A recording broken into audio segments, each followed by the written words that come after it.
श्री चैतन्य महाप्रभु के अभिन्न अंश श्री नित्यानंद प्रभुपाद यानी निताई चांद जी की जीवन की कथा। नित्यानंद प्रभु को प्रेमदाता, अक्रोध, परमानंद, परम दयाल कहा जाता है और उनके लिए कहा गया है सर्व अवतारी कृष्ण स्वयं भगवान, तहार द्वितीय देहे श्री बलराम, एक ही स्वरूप दुई भिन्न मात्र काय, आद्य काय विहु कृष्ण लीलार सहाय, सेई कृष्ण नवद्वीपे श्री चैतन्य चंद्र, सेई बलराम संगे श्री नित्यानंद। जैसे कि आपको हम बताते चले आए हैं शास्त्र प्रमाण की सहायता से कि गौरांग महाप्रभु या चैतन्य महाप्रभु स्वयं भगवान कृष्ण हैं, जो राधा रानी का भाव लेकर और उनके अंग कांति लेकर के नवद्वीप में प्रकट हुए। और बलराम जी भी तब आ गए, क्योंकि जहां भगवान कृष्ण है वहां बलराम जी हैं, जहां भगवान राम है वहां लक्ष्मण जी भी हैं। तो चैतन्य महाप्रभु के साथ अब नित्यानंद जी को अपनी भूमिका निभानी थी, तो बलराम जी आ गए नित्यानंद जी के रूप में। शांडिल्य गोत्रीय श्री नारायण भट्ट चतुर्वेदी के वंशज श्री चंद्रकेतु के पौत्र सुनाम धन्य थे श्री मुकुंद, जो हडाई पंडित के नाम से विख्यात हुए।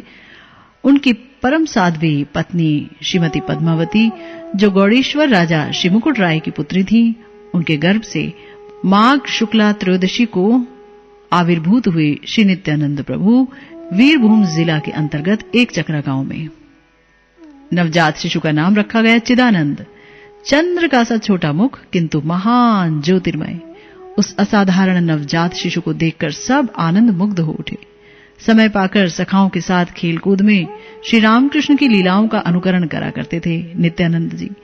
एक दिन लक्ष्मण आवेश में मेघनाथ रूपधारी बालक की भावमयी बर्छी खाकर वो मूर्छित हो गए। सखा, माता पिता, गांववासी अति चिंतित हो गए। समझ ही नहीं आ रहा था कि बालक को क्या हो गया। उनकी मूर्छा टूट ही नहीं रही थी। तो लक्ष्मण आवेश में नित्यानंद जी बेहोश हैं, बाल स्वरूप है उनका, कोई समझ नहीं पा रहा था कैसे तोड़ी जाए इनकी मूर्छा। तो किसी ने कहा, अरे भाई, जैसे रामलीला में हनुमान जी ने संजीवनी बूटी सुंघाई वैसे ही कुछ करो। तो जो बालक हनुमान बना था वो गया और कहीं से बूटी ले आया और सुंघा दी। नित्यानंद जी एकदम उठ खड़े हुए। तो इस तरह से अद्भुत लीलाएं करते थे बाल्यकाल में, और उनके माता पिता समझ ही नहीं पाते थे कि जिन लीलाओं को हमने कभी सुनाया नहीं, ऐसी भगवान राम की लीला, भगवान श्री कृष्ण की लीला ये करते रहते हैं। और कृष्ण लीला में खुद को बलराम और राम लीला में खुद को लक्ष्मण जी के रूप में सजाते थे नित्यानंद जी। 12 वर्ष के आसपास थे नित्यानंद जी, तो हडाई पंडित जी के पास एक तेजस्वी सन्यासी आया भिक्षा मांगने। सन्यासी जब भोजन कर चुके तो जाने से पहले दक्षिणा के संबंध में बोले, महाशय, यदि आप पहले देने का वचन भरें तो मैं अपनी दक्षिणा मांग लूं। पंडित जी ने रमता राम सन्यासी जानकर हां कर दी कि जो चाहोगे दूंगा। सोचने लगे धन मांगेंगे और क्या मांगेंगे। पंडित जी ने समझा भाई शायद धन मांगे, कपड़ा मांगे, लोटा मांगे, कमंडलू मांगे। पर सन्यासी तो चिदानंद प्राप्ति के लिए मारा मारा घूम रहा था। सचमुच चिदानंद मूर्ति को देखकर बालक चिदानंद को ही मांग बैठा। उसकी मांग सुनते ही पंडित हडाई जी एक विकट धर्म संकट में पड़कर व्याकुल हो उठे। चिदानंद तो लक्ष्मण जी के रूप में विश्वामित्र मुनि के साथ घर बार छोड़कर चले जाने के अभ्यस्त थे ही। माता पिता को धर्मोपदेश और आश्वासन देकर चिदानंद उंगली पकड़कर चल दिए उस सन्यासी के साथ। घर बैठे थोड़ी ही लीला का समाधान होगा, इस मनोभाव से ये सब लीला अनुक्रम रचा श्री बलराम जी ने ही। सन्यासी तीर्थ में भ्रमण कर रहा था और चिदानंद अपने स्वरूपानंद में। कहा जाता है कि ये जो सन्यासी थे ना, ये श्री विश्वरूप जी थे, यानी चैतन्य महाप्रभु के बड़े भाई, जो कि सन्यासी बनकर के घर छोड़कर निकल गए थे। और ये विश्वरूप जो हैं वो भी क्षीरोदक्षाई विष्णु जी के अंश कहे जाते हैं। और जब नित्यानंद जी प्रकट हुए तो यही उनको ले आए घर छुड़वाकर, और बाद में इन्हीं के अंदर वो विलीन हो गए। तो इस तरह से अब अकेले ही भारत के अनेक तीर्थों में दर्शन करते हुए ये पंढरपुर जा निकले। वहां श्रीपाद लक्ष्मीपतिपुरी को पहले अपने स्वरूप बलराम का स्वप्न में दर्शन कराया और फिर उनसे लीलानुरोध से मंत्र दीक्षा और भेष दीक्षा का अभिनय किया और चिदानंद से नित्यानंद नाम लेकर के इन्होंने नवद्वीप लीला विहार उपयुक्त ख्याति ले ली। वहां से ये पहुंचे मथुरा मंडल। श्री वृंदावन में प्रवेश करते ही कृष्ण प्रेमावेश में उन्मत्त प्राय हो उठे। अपनी ही लीला स्थलियों को देख देख कर हा कृष्ण, हा भैया, हा कन्हैया, कहां हो तुम कहते हुए पृथ्वी पर पछाड़ खाकर गिरने लगे। ब्रजरज में धूल दूसरे तो होकर गोप वेश में अनेक दिन तक घूमते रहे। तीर्थों में घूमते घूमते उनकी मुलाकात दैव योग से श्री माधवेंद्रपुरी जी से हुई। कृष्ण प्रेममय कलेवर था और कृष्ण रस आस्वादन ही उनका सर्वस्व था। अनेक शिष्य भी उनके साथ थे। श्री कृष्ण ही उनके शरीर में हमेशा विहार करते थे। तभी तो श्री अद्वैताचार्य गोस्वामी जी ने श्री माधवेंद्रपुरी जी को अपने गुरु के रूप में वर्ण किया था। उनके दर्शन करते ही श्री निताई चांद तो प्रेम से मूर्छित हो गए। उधर भी यही दशा हुई, भूल गए समस्त सुध-बुध। माधवेंद्रपुरी जी भी निताई चांद को देखते ही प्रेम का अंत जो होता है वही हुआ कि दोनों उच्च स्वर से रो उठे। दोनों के नेत्रों से निकली अजस्र अश्रुधारा दोनों के कलेवर को अभिषिक्त करने लगी। सब शिष्य समाज भी इस प्रेमोन्मत्त जोड़ी की अपूर्व दशा देखकर रह न सका और रो उठा जोर से। कुछ देर बाद दोनों ने स्वयं को संभाला और एक दूसरे के गले लग गए।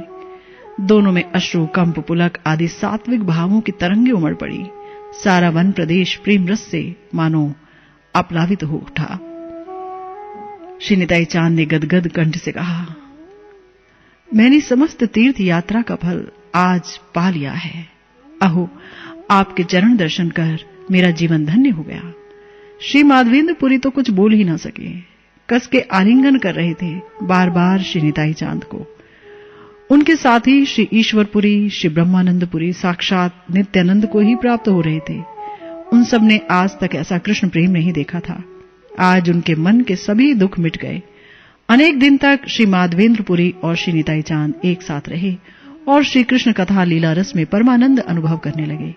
श्री माधवेंद्रपुरी तो श्याम बादल को देखकर ही अचेतन हो जाते, ऐसा अपूर्व कृष्ण प्रेम। और उधर अवधूत श्री निताई चांद यानी श्री नित्यानंद प्रभु महामत्त होकर अट्टहास करते। कभी हाय हाय कृष्ण, हा श्याम सुंदर, हे प्यारे कह कहकर रोते, चिल्लाते, पछाड़े खा खाकर जमीन पर गिर जाते। कब दिन होता और कब रात, इसकी क्या खबर उन दोनों मतवालों को। श्री माधवेंद्र तो छोड़ते ही नहीं थे श्री निताई चांद को। हाय, ऐसा कृष्ण प्रेम कहीं भी नहीं देखा। समस्त तीर्थों का फल श्री कृष्ण कृपा से आज तुम ही तो मिले हो मुझे निताई। कैसे जाने दो तुम्हें। सर्व तीर्थमय वैकुंठमय हो रहा है मुझे तुम्हारा संग। हे प्रेम प्रदाता निताई, तुम मुझे छोड़कर अब कहीं नहीं जाओ। माधवेंद्रपुरी यही कहते रहते। श्री निताई चांद केवल श्री गुरु बुद्धि ही पोषण करते श्री माधवेंद्रपुरी के प्रति। श्री कृष्ण प्रेम सागर की दो तरंगें बिछड़ ही गईं आखिर। श्री माधवेंद्रपुरी सरयू की ओर चले और श्री निताई चांद सेतुबंध की तरफ। वहां धनु तीर्थ में स्नान कर रामेश्वर चले आए, वहां से मायापुरी चले आए। फिर श्री निताई चांद उज्जैन पहुंचे, वहां से गोदावरी का दर्शन करते हुए जीयड़ पहुंचे और वहां से श्री नृसिंह देव का दर्शन कर अति प्रेमोन्मत्त हो उठे। वहां से वो तिरुमल होते हुए कुर्म क्षेत्र जा पहुंचे, जहां इन्होंने कुर्म अवतार भगवान श्री विष्णु के दर्शन किए। और इस तरह सारे तीर्थ भ्रमण कर तीर्थास्पद आनंद विह्वल श्री निताई चांद दोबारा से मथुरा मंडल में पधारे और निरंतर श्री वृंदावन में प्रेमोन्मत्त हो विचरने लगे। श्री कृष्ण आवेश में कुंज कुंज में विचरने लगे। खान पान की तो कुछ सुध ही न थी इन्हें। हाँ, बिना मांगे दूध यदि कभी उपलब्ध होता तो पान कर लेते। हा कृष्ण, हा प्राण सखा कह कहकर उच्च स्वर में कभी क्रंदन करते, कभी अट्टहास। कभी वृंदावन के उन स्थलों को देख देख कर प्रभु मूर्छित हो घंटों अचेत पड़े रहते, जिन स्थलों पर आपने श्री बलराम रूप में श्री कृष्ण के साथ विहार किया था। गोपाल बालकों के साथ धूल में खेलते रहते। कोई इनको पहचान न सका और न ही इन्होंने अपने ऐश्वर्य का प्रकाश किया। श्री नित्यानंद प्रभु मन ही मन जान गए कि उनका भाई श्री कृष्ण नवद्वीप में अवतीर्ण हो चुका है। हाँ, पर जब तक वो मुझे नहीं बुलाता मैं नहीं जाऊंगा नवद्वीप। मन में ऐसा निश्चय कर प्रभुपाद वृंदावन में ही विचरते रहे। कृष्ण भक्ति प्रदान करने में सर्वशक्तिधारी होकर भी श्री निताई चांद ने किसी को भी तब भक्ति प्रदान न की, केवल इसीलिए कि जब श्री गौरचंद्र अपना प्रकाश करेंगे तभी उनके आज्ञा से भक्ति दान का कार्य प्रारंभ होगा। यही तो है लीला परिकरों का कृष्णानुकूल अनुशीलन। सदा प्रभु के आदेश का इंतजार करते हैं, कभी स्वच्छंदता नहीं अपनाते। नित्यानंद प्रभु ने समस्त तीर्थों के भ्रमण के बाद अपने नित्य धाम श्री वृंदावन में आकर विश्राम किया। उस क्षण की वो प्रतीक्षा करते रहे कि कब उनका प्राण प्रिय भाई श्री गौर हरि गौरांग महाप्रभु उन्हें अपने निकट बुलाता है। और श्री नवद्वीप में तो भगवान श्री विश्वंभर अर्थात गौरांग महाप्रभु गया यात्रा से लौट आए थे और भगवान नाम के प्रचार द्वारा अपना अद्भुत स्वरूप प्रकाश कर चुके थे और अपने परिकर जनों के साथ दिन रात संकीर्तन रस सागर में गोते लगा रहे थे। किंतु प्राण प्रिय भाई श्री निताई चांद के बिना वो स्वयं को अकेला और अधूरा अनुभव कर रहे थे। उनके बिना कभी कभी अति व्याकुल हो उठते। जिनसे मिलने के लिए स्वयं भगवान व्याकुल होंगे तो फिर वो क्या उनसे दूर कहीं रह सकता है। श्री निताई चांद भी जान गए कि भगवान उन्हें बुला रहे हैं और उन्होंने नवद्वीप में अपने स्वरूप का पूर्ण प्रकाश कर दिया है। तब तो झट चल दिए गंगा के वेग की तरह नवद्वीप की ओर। नवद्वीप में आकर भी श्री निताई चांद श्री विश्वंभर देव यानी भगवान श्री चैतन्य महाप्रभु के पास नहीं गए। वो वहां जाकर श्री नंदनाचार्य के घर पर रुक गए। परम श्रेष्ठ भागवत थे श्री नंदनाचार्य। सूर्य के समान महातेजस्वी श्री निताई चांद का अद्भुत प्रकांड शरीर, महाअवधूत वेश और निरंतर कृष्ण नाम उच्चारण और बीच बीच में मदोन्मत्त होकर हुंकार, अजानुलंबित भुजाएं और कोटि कोटि चंद्र विनिंदित मधुर मुस्कान। ऐसे श्री नित्यानंद चैतन्य धाम को अपने घर में प्राप्त कर नंदनाचार्य फूले नहीं समाये। अनेक पूजा सामग्री से पूजन किया, सादर भिक्षा कराई उन्होंने नित्यानंद प्रभु को। तो निताई चांद ने श्री नंदनाचार्य से कहा, मेरे नवद्वीप में आने की खबर किसी को ना मिले, बस यही आपसे मेरी विनती है। कैसा अद्भुत वक्र प्रेम है अपने प्यारे के लिए। प्राण व्याकुल है मिलने के लिए। वृंदावन से नवद्वीप तक चले आए हैं, परंतु करुणामय की करुणा के प्रकाश के लिए छिपा रहे हैं खुद को। परंतु सूर्य नहीं छिपता है छिपाए। चंद्र की उज्जवल किरणें किसी एक कोठरी में क्या बंद की जा सकती हैं? फिर छिपाओ भी किससे? विभू तत्व सर्व अंतर्यामी घटघटवासी श्री गौरांग नदिया निवासी थे। वो तो जान ही गए कि हां, मेरा निताई आज अपना वक्रमय प्रेम दिखा रहा है। अतिशय आनंदित हो उठे, नाच उठा हृदय उनसे मिलने के लिए। 2-4 दिन पहले ही समस्त वैष्णवों से अचानक बोल उठे थे श्री गौरहरि कि एक महापुरुष नवद्वीप में आने वाले हैं। आज ज्यों ही विष्णु पूजा समाप्त कर श्री निमाई वैष्णवों के बीच पधारे तब कहने लगे, आज मैंने एक अद्भुत स्वप्न देखा है। वो ये कि एक विशाल ताल ध्वज रथ मेरे दरवाजे पर आकर खड़ा हुआ। उसमें बैठा था एक महाप्रकांड शरीर धारण किए हुए पुरुष, जिसके कंधे पर एक मूसल था। परंतु कैसी चंचल गति थी उसकी। प्रेमोन्मत्त गजराज भी लज्जित होता था। उसके बाएं हाथ में एक काले रंग की बेत्रबद्ध सुराही थी। नीले रंग का वस्त्र कटी में और सिर पर उसने नीले रंग का ही वस्त्र बांधा हुआ था। अति आश्चर्य की बात कि उसने एक ही कान में विचित्र कुंडल धारण कर रखा था। ऐसा लग रहा था कि हलधर श्री बलराम आए हैं। यही है निमाई पंडित का घर। यही है क्या निमाई पंडित का घर? कहाँ है विश्वंभर गोस्वामी? 10-20 बार उसने ऐसा पूछा। मैंने ऐसा परम प्रचंड उद्दंड अवधूत वेशधारी पुरुष कभी नहीं देखा था। देखकर बोला, नहीं जानते तुम मुझको? भाई हूं तुम्हारा, कल तुमसे परिचय होगा। ये जानकर मुझे बड़ा हर्ष हुआ। उसके वचन सुनकर और उसे देखकर ऐसा लगा मानो मेरा ही कोई बांधव हो। इतना कहते कहते श्री गौरांग महाप्रभु सबके सामने बलराम भाव में आविष्ट हो उठे और गर्जना करते हुए बोले, वारुणी लाओ मत लाओ, हुंकार करने लगे। सब परिकर गण चमत्कृत हो उठे कि हम कहां से लाएं वारुणी। प्रेम का अद्भुत मत भंडार तो इन्हीं के पास है। श्री संकर्षण के आवेश में बोल रहे हैं ये सब। कुछ देर बाद श्री गौरांग स्वस्थ हुए तो सबसे बोले, अवश्य कोई महापुरुष नदिया जिले में आ गया है, मुझे ऐसा लगता है। हरिदास, श्रीवास, जाओ ना तुम, उसकी तलाश करो नदिया में चारों तरफ। श्रीमन महाप्रभु का आदेश पाकर दोनों गली गली में उस महापुरुष की खोज करने लगे। सारा नवद्वीप उन्होंने खोज डाला, परंतु श्री निताई चांद को ढूंढ न सके। ढूंढ सकते ही कैसे थे? श्री निताई चांद की कृपा के बिना क्या भला कोई उन्हें ढूंढ सकता है? जब तक वो अपना अनुसंधान स्वयं न दें, तब तक उन्हें कोई कैसे प्राप्त कर लेगा? लौट गए वापस। तीसरे प्रहर श्री गौरांग देव के पास जाकर निवेदन किया, प्रभु, वो महापुरुष तो हमें कहीं भी नहीं मिले। श्रीवास, तुमने अच्छी तरह नहीं ढूंढा है, श्रीमन महाप्रभु ने कहा। श्री हरिदास और श्रीवास जी ने कहा, प्रभु, क्या वैष्णव, क्या सन्यासी, क्या गृहस्थ, यहां तक कि पाखंडियों के घर मोहल्लों में भी जा जाकर हमने उस महापुरुष की खोज की है। सारा नवद्वीप देख डाला है। हे करुणामय, ऐसा लगता है वो किसी दूसरे गांव चले गए हैं। श्री हरिदास और श्रीवास के वचन सुनकर लीलाधारी हंस पड़े, मानो श्री नित्यानंद तत्व की गूढ़ता का प्रदर्शन कर रहे थे। दोहार वचन सुनी हासे गौरचंद्र, छले बुझायन बड़ो गूढ़ नित्यानंद, बड़ो गूढ़ नित्यानंद एई अवतारे, चैतन्य दिखाए जा रे से देखते पारे। वास्तव में श्री नवद्वीप लीला में श्री नित्यानंद तत्व बहुत ही गूढ़ है। अनेक लोगों की श्रद्धा तो श्रीमन महाप्रभु में है, किंतु श्री नित्यानंद प्रभुपाद की वे उपेक्षा करते हैं। तो यहां पर कहा गया है कि ऐसे लोग जो हैं कभी भी श्री गौर हरि को नहीं पा सकते हैं। ये तो वही बात है कि जो भगवान श्री कृष्ण को मानते हैं और भगवान शंकर को नहीं मानते, तो उन लोगों को बड़ा अपराध लगता है। वही अपराध ऐसे लोगों को भी लगता है जो गौर हरि को तो मानते हैं पर निताई चांद को नहीं मानते। तो क्या श्री हरिदास और श्रीवास आदि नित्यानंद तत्व को नहीं जानते? वे तो निज परिकर थे गौर लीला के।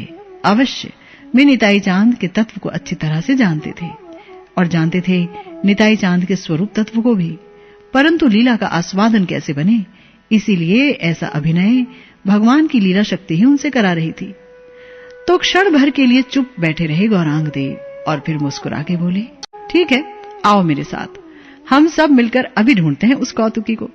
सबने हरि बोल ध्वनि की और श्री गौरांग देव के पीछे पीछे चल पड़े। सर्वज्ञ शिरोमणि सीधे नंदनाचार्य के घर पर ही आ पहुंचे। विराजमान था एक दुष्प्राप्य महारत्न पुरुष श्री नंदनाचार्य जी के भवन में। सबने देखा कोटि सूर्य समान महातेजोमय ध्यान मग्न एक अवधूत वेशधारी अलक्षित आवेश युक्त ध्यान में ना जाने क्या देखकर वो हंसे जा रहा था। श्री गौरांग देव ने परिकरगण सहित उनको प्रणाम किया, परंतु वहां से कोई उत्तर नहीं मिला। जान गए कि ये तो महाशक्ति योग में समाविष्ट हैं। सब के सब चुप खड़े थे। श्री चैतन्य महाप्रभु आगे बढ़े और सम्मुख आकर खड़े हो गए। मूर्तिमान अप्राकृत मदन कनक गिरी ज्योति विनिंदित श्री गौरांग देव का विशाल वपु, भारी सुस्निग्ध लहरदार अलकावली की क्या अद्भुत शोभा थी। ललाट पर विचित्र ऊर्ध्व तिलक, सुकोमल अरुण कमलवत आयत नेत्र, बिंब विनिंदित लाल लाल अधरद्वय, अजानुलंबित विशाल बाजुएं, वक्षस्थल पर चंपक माला की अद्भुत शोभा, मानो सुमेरु पर्वत पर श्री गंगा की धारा प्रवाहित हो रही हो।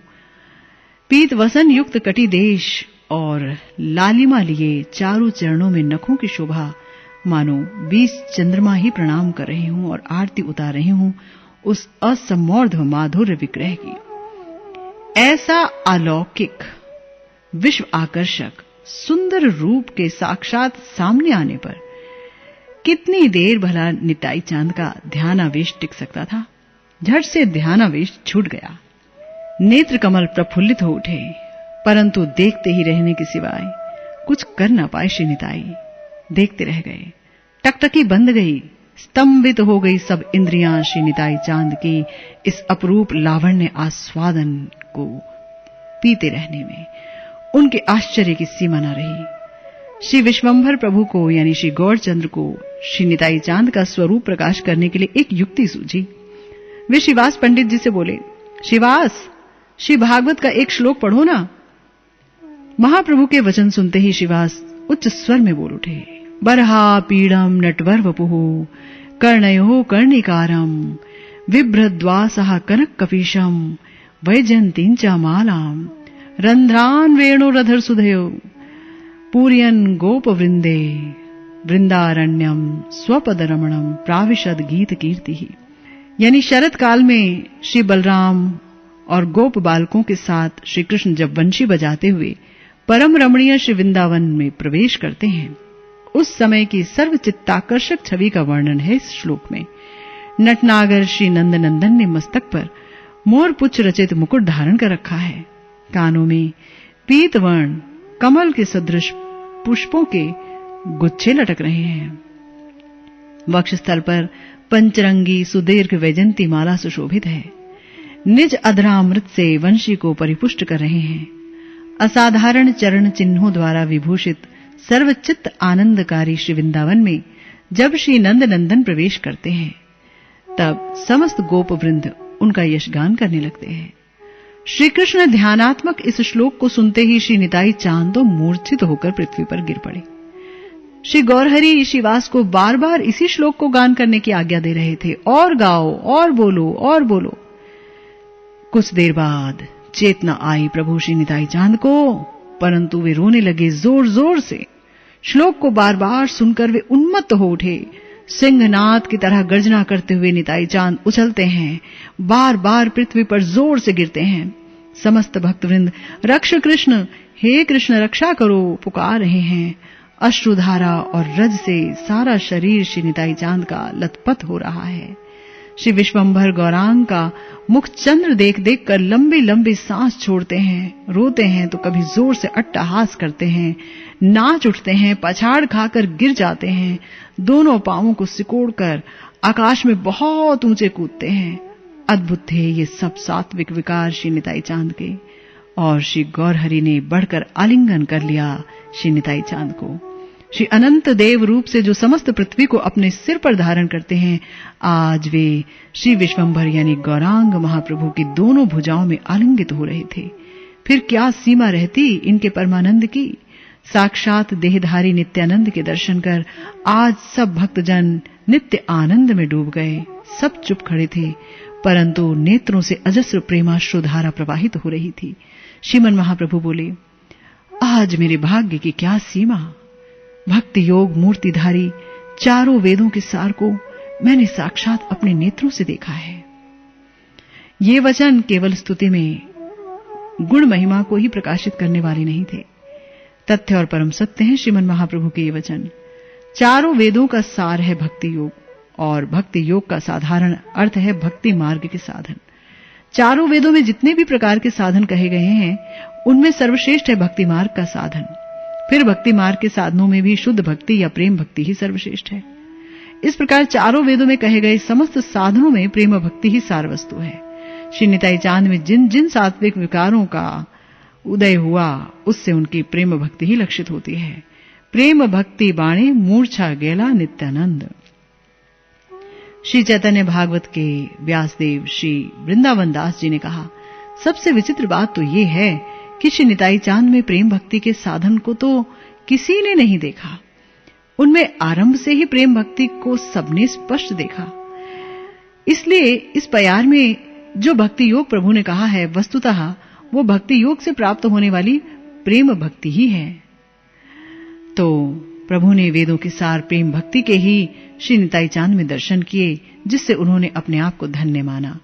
उन्होंने कहा, बूझिलाम ईश्वरेर तुम्ही पूर्ण शक्ति, तुमा भजले जे जी पाए कृष्ण भक्ति, तुम्ही करो चतुर्दश भुवन पवित्र, अचिंत्य अगम्य तुम्हार चरित्र।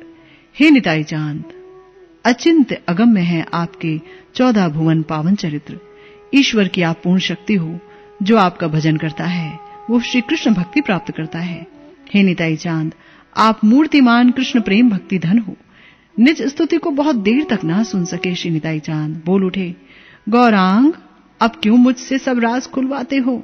मैंने सब तीर्थों में भ्रमण किया, कृष्ण की लीला भूमि में गया, केवल स्थल ही स्थल देखे, कृष्ण वहां कहीं नहीं।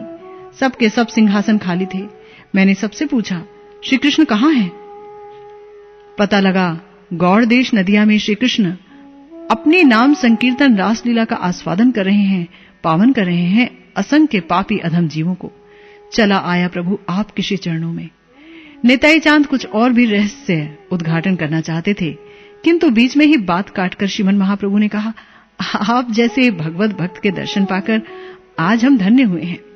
श्री मुरारी गुप्त से रहा ना गया, बोल उठे, हम सब क्यों कर धन्य हुए हैं, आप ही दोनों धन्य हुए हैं। हम तो आपकी परस्पर स्तुति को देखकर अभी तक ये भी जान नहीं पाए कि आप दोनों का परस्पर संबंध ही क्या है, क्यों एक दूसरे का पूजन कर रहे हैं आप। श्रीवास जी ने कहा, रहस्य क्या समझ सकते हैं हम, हमें तो ऐसा लगता है भगवान श्री कृष्ण और भगवान श्री शंकर ही एक दूसरे की पूजा कर रहे हैं। श्री गदाधर जी ने कहा, सुंदर कहा तुमने श्रीवास, मुझे तो ऐसा लगता है श्री राघवेंद्र और श्री लक्ष्मण का ऐसा संबंध है इनका। कोई बोला, नहीं नहीं, ये दोनों तो अप्राकृत कामदेव ही हैं। तो किसी ने कहा, क्या ये दोनों कृष्ण बलराम नहीं लग रहे? तो दूसरा बोला, अजी मैं तो ये देख रहा हूं श्री कृष्ण ने श्री शेषनाग जी को ही अंक में भर लिया है। तो एक बोला, मुझे तो ये दोनों श्री कृष्ण अर्जुन से लग रहे हैं। दूसरे ने कहा, भाई इनकी महिमा अनंत है, इनके रूप अनंत हैं इनके परस्पर संबंध।